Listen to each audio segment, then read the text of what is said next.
I'm delighted today to be joined once again by Jason J. Smart, who is a political advisor and has lived and worked in Ukraine. He is in Kyiv, Ukraine at the moment, but has also worked in Moldova, Kyrgyzstan, Kazakhstan, Russia, and Latin America. Due to his work with the democratic opposition to Vladimir Putin, Jason was made persona non grata for life by Russia in 2010.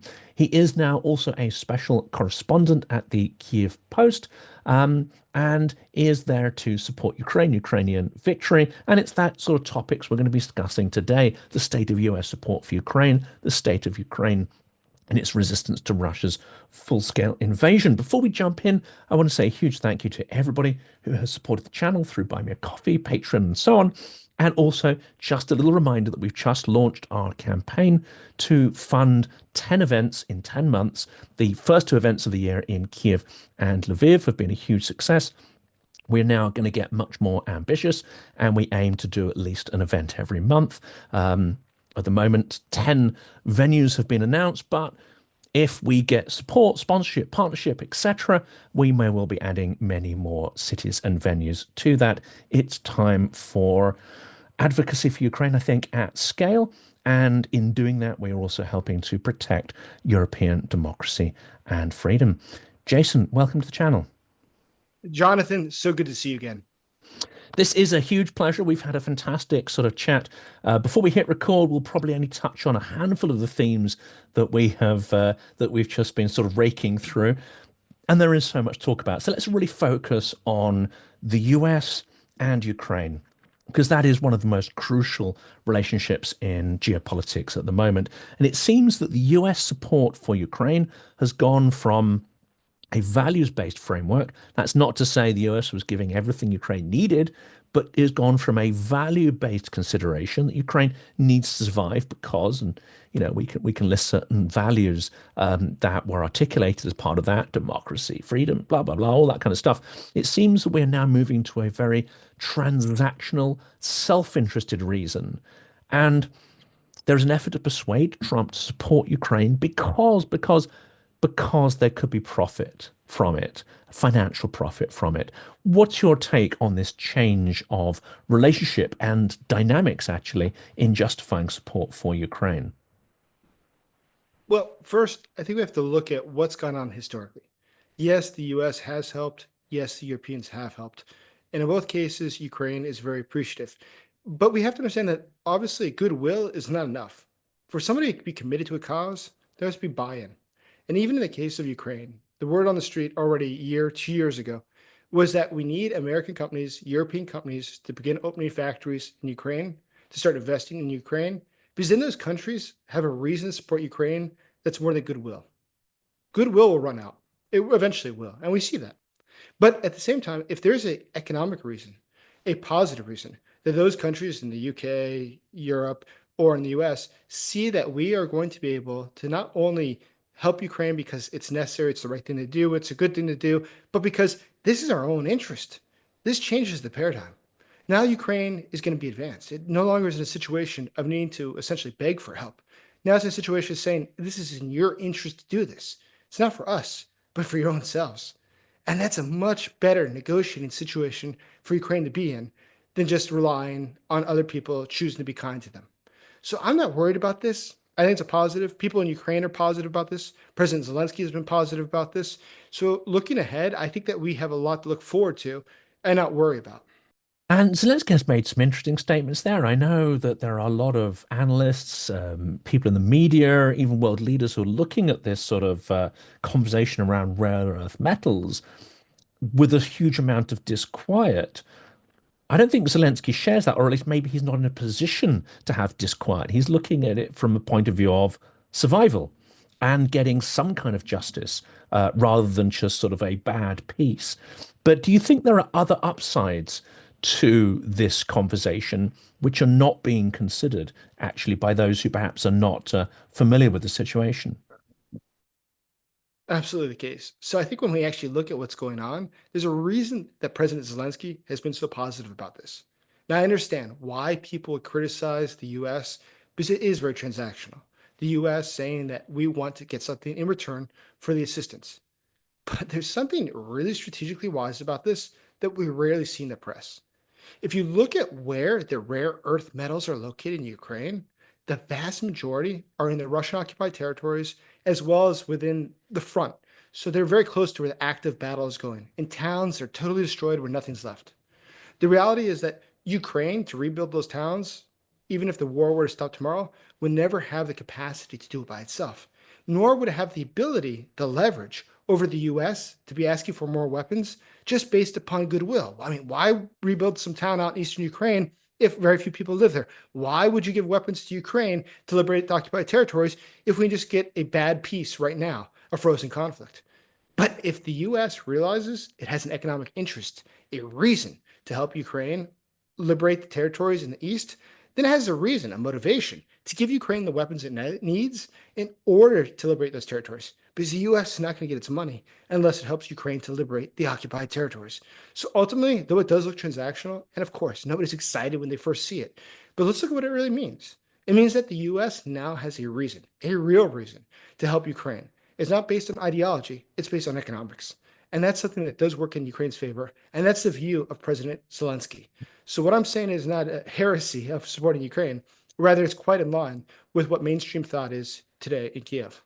And he, of course, is himself from those eastern regions, Kryvyi Rih, and is a sort of, from a Russian-speaking and Russian-speaking family originally.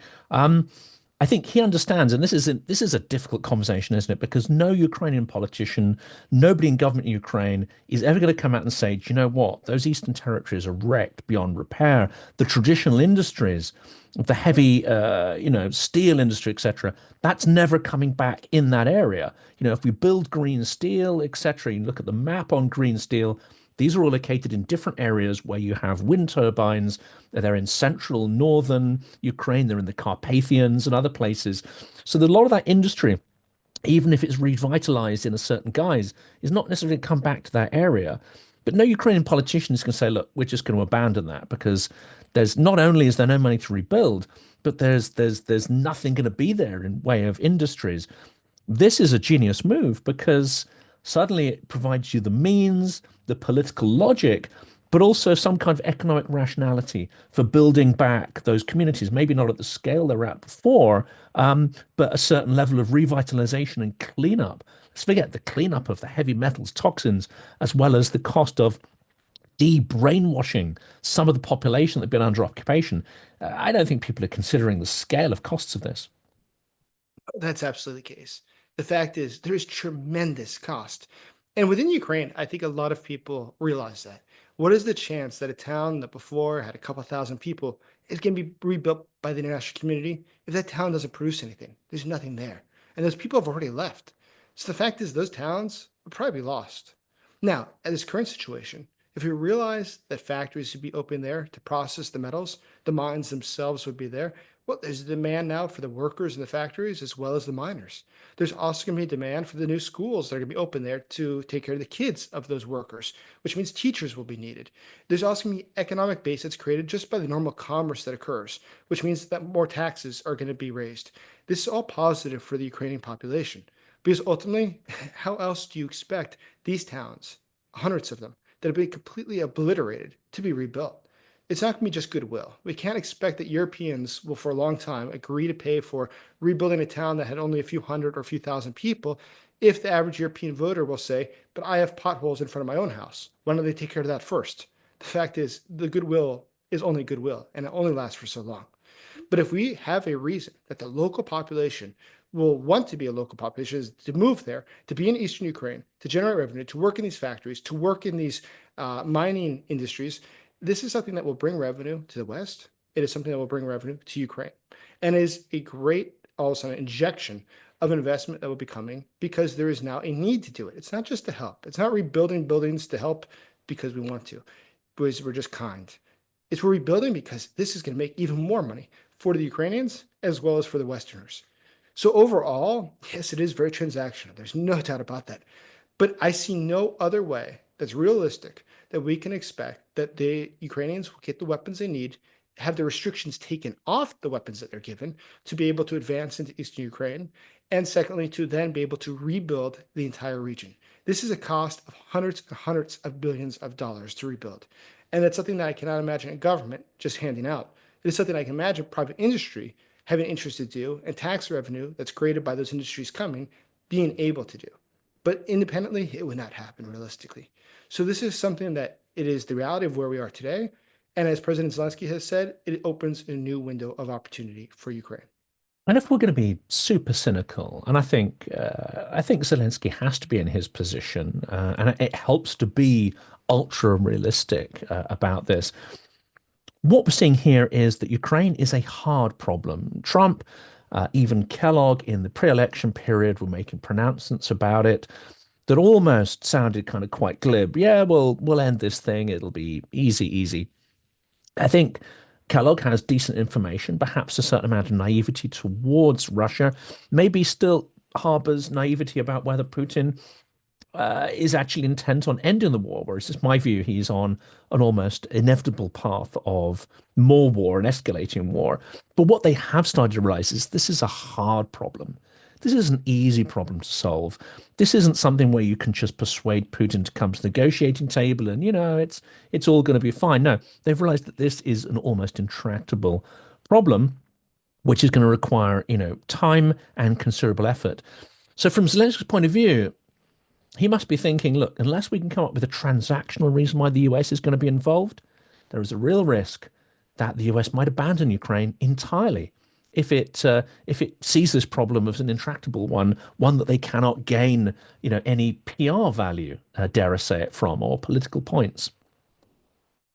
No, absolutely the case. I think that there's a realism that occurs here where the Ukrainians understand that America has shifted. We just saw that US aid got closed down. We see that other foreign assistance is being killed. We see that a lot's changing very quickly in America. So I think the Ukrainians very clearly see this themselves, and they understand that they're in the crosshairs. Unless they make some changes, unless they play ball by the new game, they're going to lose out. It's really that simple. It's unfortunate, but it's a reality. So I think if we look ahead, what happens? I think that the Ukrainians have shown that they're very adept and very smart in understanding the realities of the situation and changing their strategy to adopt the new realities. So going ahead, I'm not alarmed by this or worried by this. I know they know what they're doing, and I trust in their decision making. And I trust that President Zelensky's what he said publicly enough times, which is that we are able to work with President Trump. We are able to work in these new confines, and we think that we'll come out ahead on this. So I do trust in President Zelensky and what he said, and I think that things really will work out for the Ukrainians. And at the same time, as we look at Europeans, because what we have in Europe is a lot more, I would say, values-based language. We have a lot more positive rhetoric about why Ukraine is so important. And we've had quite a lot of this over the last 3 years. What we don't have is an explicit commitment to Ukraine winning, or any articulation of how that should happen. But on the ground, we don't see Europe fundamentally. I mean, they have invested a lot. It is a myth that the US has invested, infinitely more than Europe. Actually, the numbers suggest that Europe has, actually substantially contributed in some areas more than the US, and per head of population or as a percentage of GDP, some countries, considerably more. So let's dismiss that myth. But Europe has not aligned with Ukrainian victory and has not dusted off its war machine in the way that shows it's taking the threat from Russia seriously. And of course, Ukraine will see that as well. Absolutely the case. I think it's very interesting when we look at what we were talking about just a few years ago, a couple years ago, about a year into the war already. You remember that Russia was attacking the energy industry within Ukraine, as it is today. Nothing's changed about that. And it's had devastating effect. But one thing that I thought was really novel, that I thought was incredibly smart, that I heard from several different Ukrainians who work on relations with the US, was they said to rebuild our industry, we should focus less on just right now the patches we need, those parts that we have to find from the former Soviet states or socialist states in order to replace the parts that Russia broke in their missile strikes or drone strikes. But what they said is we should instead try to get Westinghouse and other major international corporations to come here and start rebuilding our energy industry. Now, why is that? Well, one, because in US tax dollars that we're helping to rebuild the energy industry would be going to American corporations. That's something that's much more palatable, much more acceptable to the average American voter because they see that American jobs are being created. But there's a secondary reason. And I thought this was the brilliance. They said, we know that in the United States, the lobbies have a huge influence. These corporations spend millions of dollars a year lobbying the Congress, the Senate, the White House. And if we can get them on board, those lobbyists now have a motivation to be pushing for us. So this is not help Ukraine to help Ukraine because we're nice people. This is, hey, Westinghouse. Hey, this is the other major electricity industry are going out and they're going to be pushing for Ukraine. They're going to be doing what's necessary for Ukraine to rebuild. Not out of generosity, but as you realize it's profitable. And I think that getting the buy-in from the US military industrial complex works the very same way. It's massive. Let's be honest. It's far larger than any single company. And if they get on board and they realize it's going to be in their interest, for instance, by creating factories within Ukraine to produce weaponry, produce 122 or 155 and this sort of thing, that's something that helps Ukraine. Ukraine then has a reason to be defended by the US, not just out of goodwill, but because Ukraine now is part of the strategic map of producing for the military industrial complex of the US and hence of NATO. So Ukraine then is playing an integral role, not simply a role as somebody asking for help. So that could be far more important than being, let's say, a full NATO member. It could be this sort of deep integration into the military-industrial manufacturing complex, but also the innovation cycle. Because I wasn't going to sort of touch on this, but actually one of the things that I think is important to note is that Ukraine is really sort of plugged into the extraordinary speed and agility of innovation that's required. And there is word that the US and possibly Britain and others are sending a lot more monitors into the ground to really observe. They're starting to sort of figure out that, hang on a second, not only are we behind technologically, we don't have the methodologies and the agility within our procurement processes or our over bloated, sluggish manufacturers to actually operate at this kind of speed, or the mentality to drive down the unit costs of munitions like drones. Absolutely the case. No, I fully agree with you. The fact is, there's a lot here that's very strategic. I think what we have to look at going ahead in the next weeks and months is not simply what the headline is. Of course, when you see a headline that the US wants to extract $500 billion worth of rare earth metals from Ukraine, it sounds very bad. But perhaps there's something a little bit more to this, a little bit more strategy where we should give the Ukrainians credit. It's not always so simple. They're not being raked over the coals. They understand what they're doing. They understand what they're offering. And they understand why they do things. For instance, talk about opening more factories to produce weapons within Ukraine. One, gives Ukraine more weapons. Secondly, it is a reason for the US then to view Ukraine as a strategic partner, so that it's part of the overall integrated map, the quilt that produces our security. So Ukraine being in that position is far better off than simply being a country with its hand out. And I think that the Ukrainians are being very wise in what they're doing right now. And of course, the worst case scenario would be for Russia to absorb that capability and that industry and then turn it towards the West. That is something that sits at the back of my mind. And this is where we turn to the potential US strategy here, because I'm concerned, and it'd be interesting to see if you can share that concern, that there's maybe some commonality between, what I'm calling the Sullivan Doctrine and actually some of the discussions that are happening within the Trump team. And this is the idea that you can force negotiations by attriting both sides. You cannot supply Ukraine's the stuff they need, so they're kind of attrited and they just kind of hang on.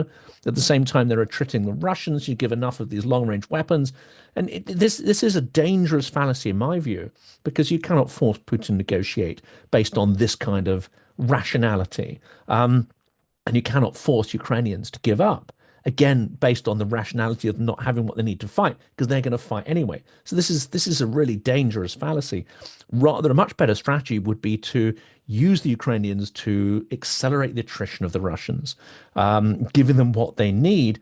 That peace through strength seems to be a much, to my mind, more logical course, understand the Russian mindset. But what do you think of that idea? And what kind of conversations are happening within the Trump administration around these, I would say, two different options? So I think that whenever we're trying to understand what's going on, and I've always made this argument, in international relations, the key to understanding what a country does is to first look at the domestic politics. That's the greatest indicator of what's actually happening. So let's look at what's actually happening in the US. So Donald Trump won the election, and he did win also the House and the Senate. So the Republican Party is now dominant by far. So we have to deal with the realities of what got them elected. And a large aspect of what got them elected was a rejection of Biden. Biden was one of the least popular presidents in US history. In fact, since 1945 or so, 1947, when we started polling in the US, he was the least popular for part of his presidency. And I think one of the reasons of that was he had people like Jake Sullivan, who was completely weak, who was indecisive, and who was too afraid to make decisions. He was too afraid of escalation. He is too afraid to say, we want Ukraine to win. Instead, we'll be with Ukraine as long as it takes. What does that mean? How about if Ukraine is almost 3/4 occupied, but we're still there? We're sending our hopes, we're sending our prayers, but we're unwilling to send you ATACMS or long-range weapons to strike within Russia because we don't want to worsen the conflict. That's terrible. So what we have now is that Trump, I think, wants to show that he's stronger than Biden. And one aspect of doing that is going to be able to help Ukraine to win. And one of the ways I could prove that to be the case is look at the drone strikes within Russia. In the recent past, we've seen that despite Biden who had tried to slow down the attacks within Russia, we see that apparently the White House is not putting restrictions on Ukraine striking the oil facilities in Russia. And that's great. We want to see more of that. But we've also seen that the Biden administration was very not excited by the Ukrainian occupation of Kursk. But what we've seen the last couple of weeks, Ukraine has taken yet more territory in Kursk, Russia. So I think these are good signs. And listen, I've never come out here and said that I think that Trump is going to be the guy that fixes everything. I've never been on that side. But I can look at this objectively and see the positive things that are happening right now. I also see that there is a very good chance, as time goes on, that the US will give Ukraine more weapons. And my argument would be this: simply now, we've created economic reason for it. And given the fact that Trump apparently is not worried about escalation, escalation was definitely a Biden term, definitely something that we talked about in the Obama administration when they refused to give even anti-tank weaponry to the Ukrainians when the initial invasion began. We don't see that today. We see that, as far as I can tell, the White House just does not care what the Ukrainians do with their weapons. And that's fine by me, because I think that that is the White House, thinks that this puts more pressure on Putin, realizing that, one, there's no fear of escalation. Putin had always leveraged these red lines, fears of escalation, fears of nuclear war. He'd always leveraged that during the past few years. But now, if your opponent doesn't care, and if your opponent might be even more crazy than you are you really going to take the risk? So I think that Trump is doing what appears to be the right thing right now. And once again, I'm neutral on this because I do work in a capacity of a journalist. But I think that if we look at the signs, seeing what we see today in Ukraine, then I think that there is a lot of signs that things might turn around. And of course, all optimism should be cautioned. But so far, I tell you that within Ukraine, it's more positive than it is negative. It's interesting, isn't it? Because I ran so many stories on escalation management. In fact, I was one of the first channels to sort of try to dig into what Sullivan is doing when most people didn't even know who Sullivan was back in 23. Like, who's that guy? And digging into the kind of people who were advising him, such as Samuel Charap and those alumni of the Valdai propaganda club. It is fascinating because it does seem that the sort of nuclear threats have dialed down. Yes, you've got Karaganov and some of these, whack jobs doing their usual kind of thing, but the overt use of Oreshnik and other nuclear threats really seem to have dialed down. Whereas, as you pointed out, it's very clear that Ukraine's strikes on Russian infrastructure have significantly dialed up. It's actually quite an extraordinary, and I haven't seen many people comment on that actually. So it is actually sort of interesting. Once again, I think that we have to look at right now is not the headlines, it's the secondary things. Look just below the surface. And I think that the attacks that we've seen within Russia, it means one thing. It means that the White House certainly isn't trying to stop it. So that's already a good sign. Same with the advancements in Kursk, we see the White House is not trying to stop it. We see that Zelensky has been very warm, in fact, positive about the idea of trading rare earth metals with the United States in exchange for weaponry. I think that's a positive. I trust Zelensky and what he's doing. I think that is absolutely the case that right now, the occupied territories, it's very hard to justify why the US should wish to continue supporting war that could go on for quite a bit more unless it has an interest to do so. And at this point, it'll have an interest to do so. I think these are all things that will work out for Ukraine. I do trust what they're doing, and I do trust their ingenuity. And I think, once again, the key thing to understand in everything that's going on right now is look below the surface. What is the deeper story? It's not the headline. It's not the headline. It's always going to be, why are they doing this? What do the Ukrainians see in this move of chess today that they're making? They see two different moves down the board. It's going to be something that works out in their favor. And I have no doubt whatsoever they are thinking this way. Now we're gonna end on the topic of the Russian economy because that is a fantastic topic, and it's one of the ways in which potentially the war could end through the collapse of Russia, ironically, and it's one of the methods I think Zelensky has in mind that would allow Ukraine to regain its occupied territories, not directly through a conventional battlefield method, which is looking, difficult and extremely costly. Before we get on to the economy, though, let's stick with the US and the election because you very close observer of that. And of course, you are a student of, dare I say, it, sort of, political technologies. So the recent presidential election would have been a special interest to you. It seems to me that we are seeing a retreat of so-called competitive democracy. On the one hand, you have the Democrats who are either afraid of competition or no longer have that hunger to govern that you need in a competitive democratic system, especially a two-party one. And on the other side, you have a Republican Party that's less tolerant to playing that game.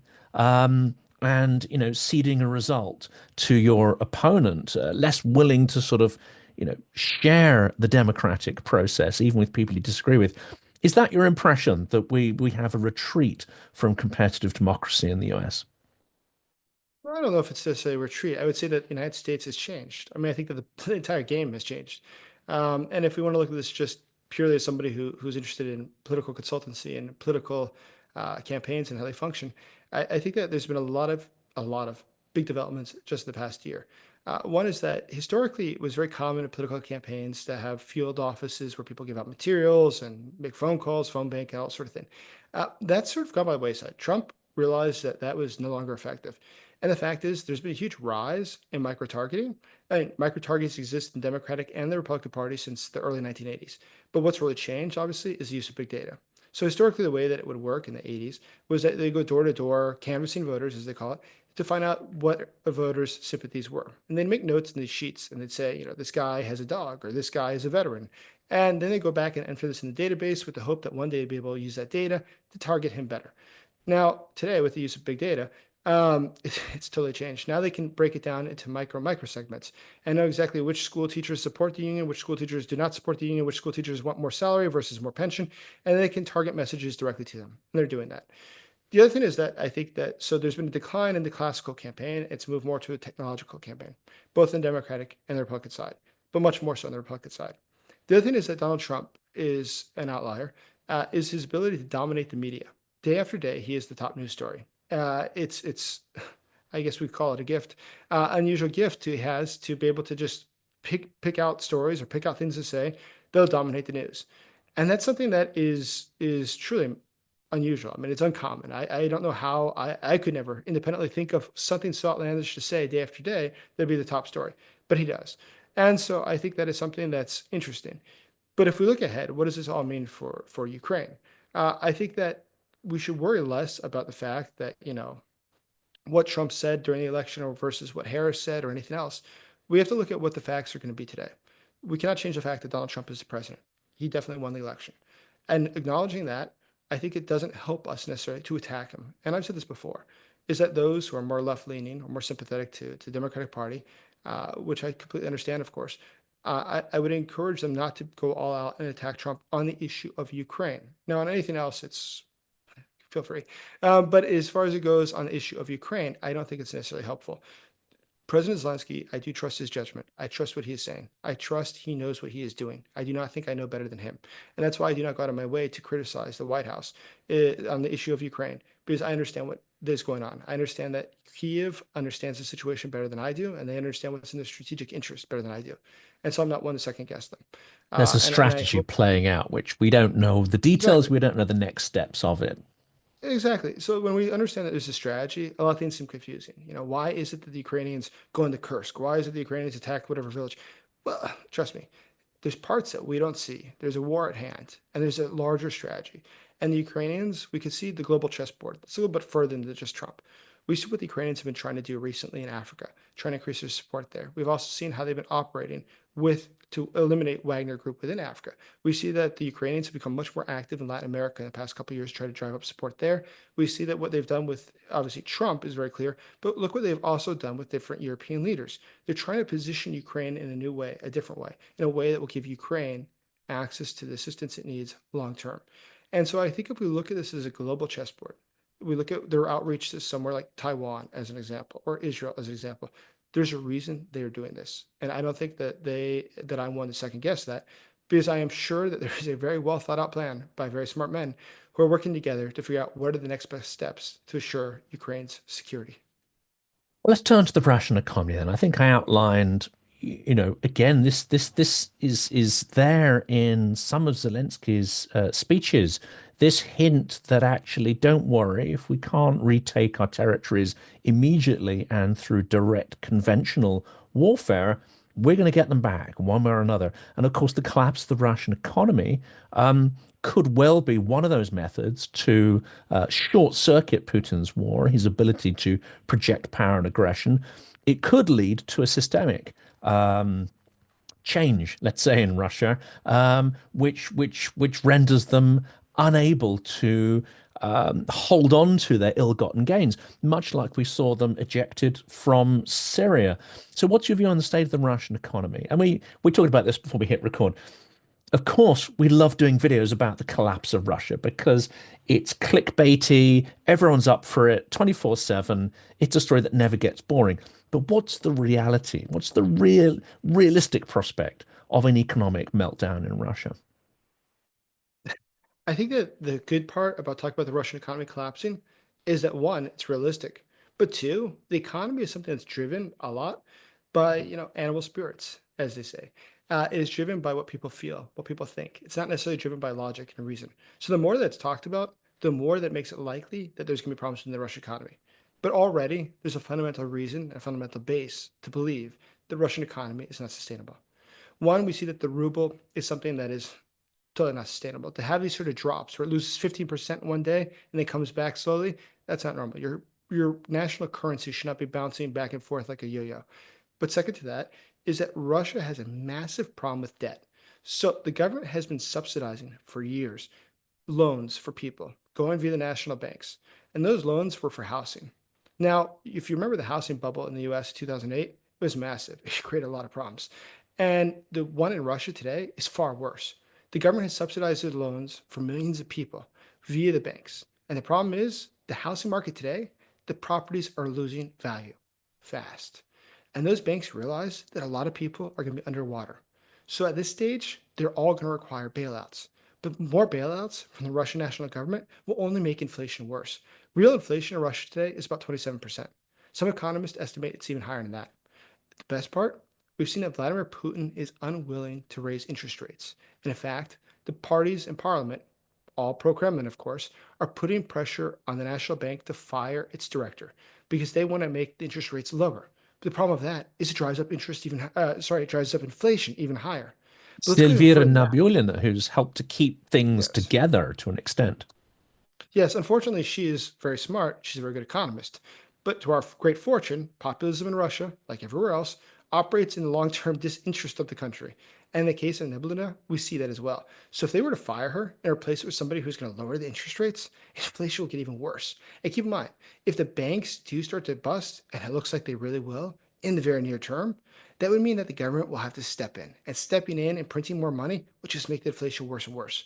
But where it gets really great for us is look at in the past few weeks, specifically since Trump took office, we do see that major partners of Russia, namely India and China, have refused to start buying Russian oil. Now, historically, they were the ones buying the vast majority of Russian oil.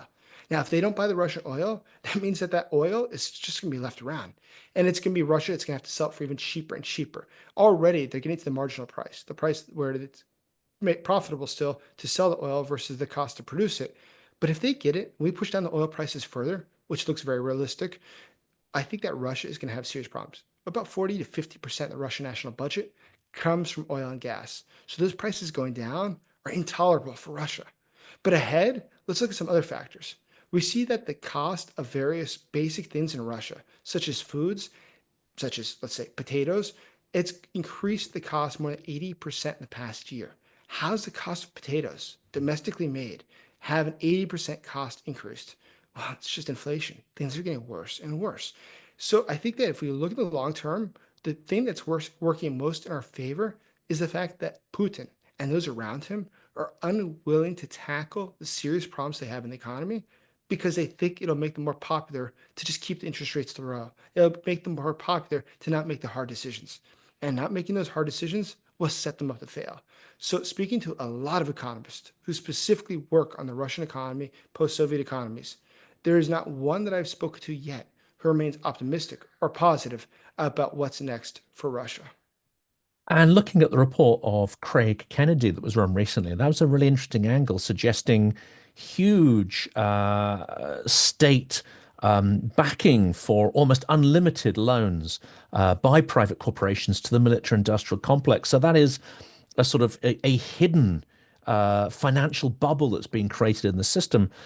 This, I think, is important to understand, not only because it's maybe a time bomb that's sitting under the Russian economy, but it also suggests why Putin cannot now simply end war. Because the minute he does so, those loans could be called in. There is not the profit or resources to pay those off at the astronomical rates that have now accrued. He is almost on this. I want to call it a merry-go-round. That is the wrong phrase for it, but he's on this ride and he cannot get off because it is death for the Russian economy if the minute the war stops. Do you think is there some reality behind that?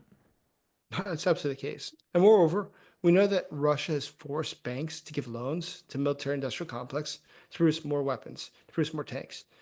And those weapons and tanks, just an example, let's say the tanks, those aren't something that Russia could just go sell when the war is over with to make some of the money back. Those tanks are being destroyed by Ukraine. That means that was money taken out for things that are becoming totaled, destroyed, and they'll never get any of the value back. So Russia will just have to produce more and more money.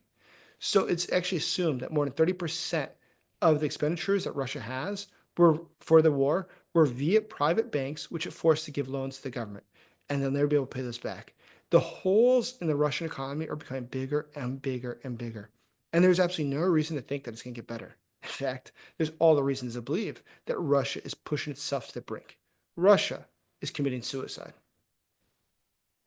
Well, I think most people watching this channel are sort of up for that, at least to see Russian economic suicide, so that its revanchist empire would be one of the shortest lived in history. I think we're all up for that. We could probably talk for many, many hours yet, but I know you have articles to pen, you have interviews to do. It has been a huge privilege to get so much of your time today to discuss some of these issues. We should definitely do this more often because I think this is one of the more sort of enlightened conversations on the channel, as well as one of the more thrilling. But for now, Jason, thank you so much for coming back on. Jonathan, it's always great to talk to you. I really appreciate it and look forward to talking to you soon.